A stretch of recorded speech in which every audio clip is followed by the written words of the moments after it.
Impression sur adolescente. Vous êtes en quatrième? Les profs, on n'est personne pour vous dire si vous allez réussir votre vie ou pas. Moi, j'en sais rien ce que vous allez être dans 10 ans.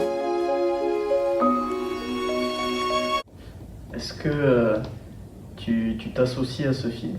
C'est-à-dire, est-ce que tu te reflètes dans ce documentaire? Franchement, je trouve que ça donne du recul en fait sur notre adolescence à nous, voir comment en fait elle peut être vécue du point de vue de nos parents ou du point de vue de nos amis.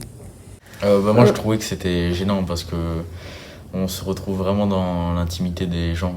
Déjà toutes les scènes où ils s'engueulent avec leurs parents, tout ça. Et puis quand ils parlent de leurs relations sexuelles, copains et tout. Moi je pense que si c'était des garçons ça aurait été moins gênant parce que je me serais plus identifié aux gens. Enfin mec, quand je suis stressée, j'arrive plus à rien, donc si tu veux faire ça et que j'ai 0 à cause de toi, ça va aller. Moi franchement, c'est la pire année de ma vie. Toi, qu'est-ce que ça t'a inspiré du coup de voir ce film?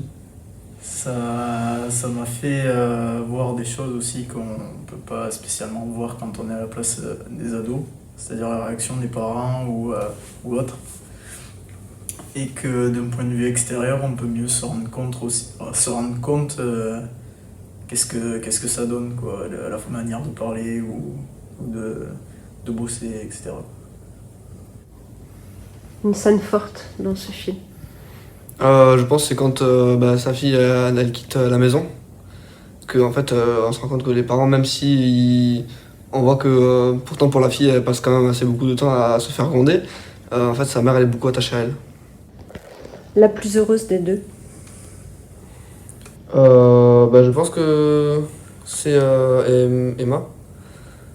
Et parce que surtout, je l'ai vu surtout par rapport à la relation avec ses parents. Et parce que justement Anaïs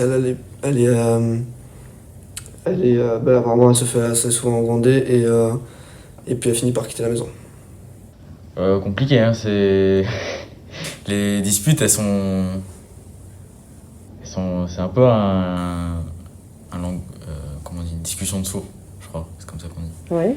Enfin, ça communique difficilement quand même. C'est assez... on a l'impression qu'elle veut être plus entendue dans ce qu'elle dit. Donc elle argumente beaucoup et c'est un peu violent, mais je la comprends. Disons que ça ne te laisse aucune alternative. Mais puisque c'est ce que je veux faire, putain, on s'en fout. Tu vas partir à Paris, moi je vais partir sur Limoges. Forcément, elles ont l'air les deux... elles ont l'air d'en avoir marre de leur vie familiale. Mais sinon, j'ai préféré Emma parce que c'est son caractère, je le préfère. Moi, je sais pas, je comprends pas trop l'intérêt, j'ai pas trouvé ça très intéressant. Je trouve ça assez intrusif, quand même. C'est pour ça que j'ai pas vraiment aimé le film. Leur façon de parler avec leur mère. Oui. Parce que c'est pas éternel, quand même. Oui. Et puis c'est quand même... ça se passe souvent, ça, quand on se voit plus jeune, on a souvent des regrets. Ouais. Tu sais, quand on se reverra, on aura grave changé et tout, tu vois. Ouais. C'est angoissant, je trouve, le futur, en vrai. C'est pour ça que je me suis dit, quand même, il y en a une qui arrive beaucoup dans ses études, qui a des bonnes notes et tout. Bon, elle poursuit ses études, mais il y en a une autre qui était pas forcément bonne à l'école et qui au final est contente de ce qu'elle fait et qui arrive et ça lui plaît. Moi justement, je pense que c'est Anaïs, parce que même si elle n'a pas réussi dans ses études, comme j'ai dit, elle est contente dans ce qu'elle fait, elle revient vers ses parents, ou tout, même par la maladie de sa mère, tout redevient... Donc c'est elle la plus heureuse? Je pense, d'après moi, oui. Pour moi, ce serait plus à montrer aux parents, pour montrer la difficulté qu'il y a pour les adolescents à grandir et à vouloir prouver des choses. Parce que nous les adolescents, on sait déjà tout ça en fait.